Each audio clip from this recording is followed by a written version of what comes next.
สถานทูตอินเดียประจำลาวร่วมกับ Art of Living ลาวจัดกิจกรรมเฉลิมฉลองวันโยคะสากลครั้งที่ 11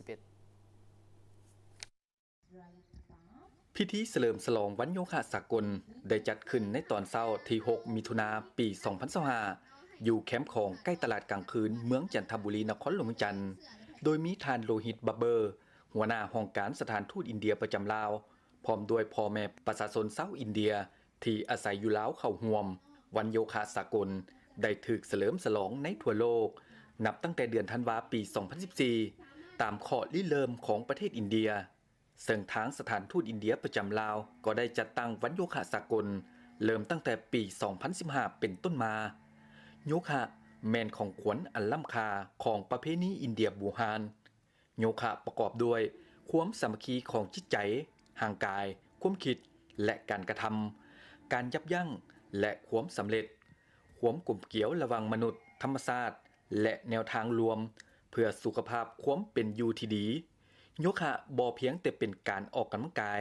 แต่ยังเป็นการค้นพบของความสมดุลของร่างกายคนเฮาตื่มอีกกิจกรรมสำหรับมื้อนี้อยากเชิญชวนทุกๆคนเนาะถ้ามีแล้วเข้ามาร่วมนำกันแบบนี้เพราะว่าอย่างมันเป็นสิ่งที่สำคัญมันเป็นเรื่องของเฮามันเป็นเรื่องของชีวิตเฮาเลยถ้าเฮาเฮ็ดสม่ำเสมอมันก็จะได้สุขภาพที่ดีเป็นกิจกรรมที่ดีหลายและต้องขอบใจสถานทูตอินเดียและก็ Art of Living ที่มีกิจกรรมดีๆแบบนี้ให้กับพวกเฮาการมาเฮโยคะมื้อนี้ก็รู้สึกว่าดีหลายเนาะเพราะปกติเฮาก็เฮโยคะอยู่แล้วมื้อนี้ขอบใจทางสถานทูตอินเดียแล้วก็ Art of Living ลาวที่ว่าจัดกิจกรรมแบบนี้ให้ทุกคนได้หันมารักษาสุขภาพเพราะเฮารู้สึกว่าการเฮโยคะนะมันบ่ได้แบบว่าแค่ร่างกายแต่ว่ามันสามารถที่จะช่วยพัฒนาจิตเฮาแล้วก็ลมหายใจของเฮาก็เลยรู้สึกว่าการเฮโยคะมันเฮ็ดให้ช่วยทั้งภายในของเฮาแล้วก็ภายนอกของเฮา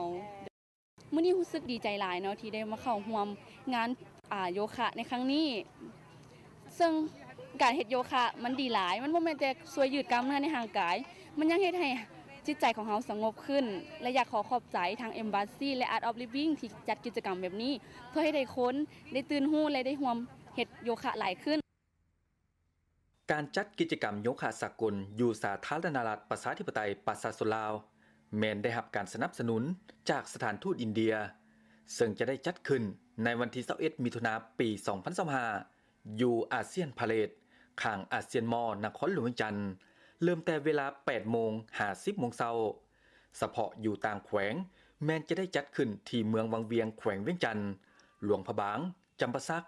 และสวรรณเขตตื่มอีก